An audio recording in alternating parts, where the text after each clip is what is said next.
In some previous videos, you guys might have noticed me using spider weights. They are so awesome for more detailed stencils when larger weights just don't fit.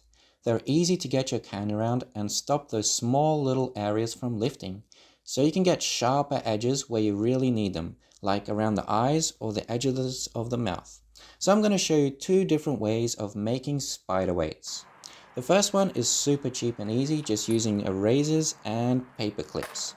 I prefer those really cheap ones that hardly even erase anything, and paper clips wherever you can find them. So the first thing you want to do is grab a paper clip and straighten them out. They'll never get perfectly straight, so near enough is good enough. Once you've done that, grab your paper clip and just stick them through your eraser. I usually just put one through each end, so you end up with like 4 legs, and that's pretty stable and works pretty well.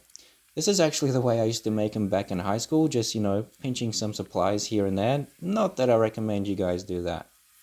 Now, you can also use other stuff, like stuff you just find around the house, bolts, nuts, glue tack, some weird wire you find lying around. Just get creative and use whatever works. So nowadays, I tend to make them a bit differently, just because, I like making stuff and taking stuff to the next level.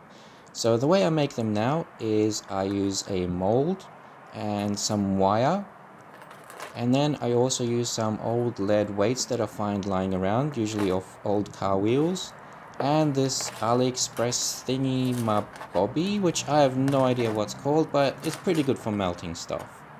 So let's take all this sort of stuff and let me show you how I tend to make my stencil and spider weights these days. First, grab your mold and then grab some wire and make like this 3-legged sort of shape. Put it into your mold and put that aside while we get the rest of the stuff ready. Then grab your AliExpress thingamabob, switch it on, hope it doesn't explode, and pop some lead into the cup.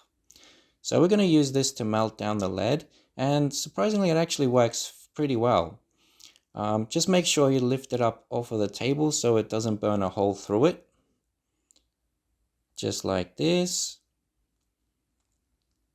And then we can wait and watch while our lead satisfyingly just melts down slowly.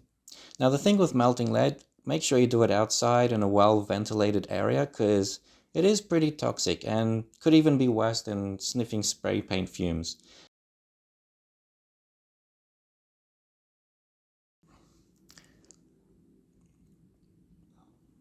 So as you can see, it does give off a bit of smoke, but it's pretty satisfying to watch it melt down as well. So once it's melted down, it's pretty much ready to pour into the mold. So let's get the mold ready and pour it in.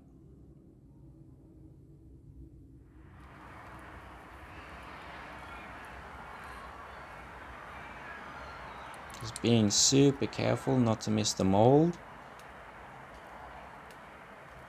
Come on, get in there. Oh yes, look at that, we got it.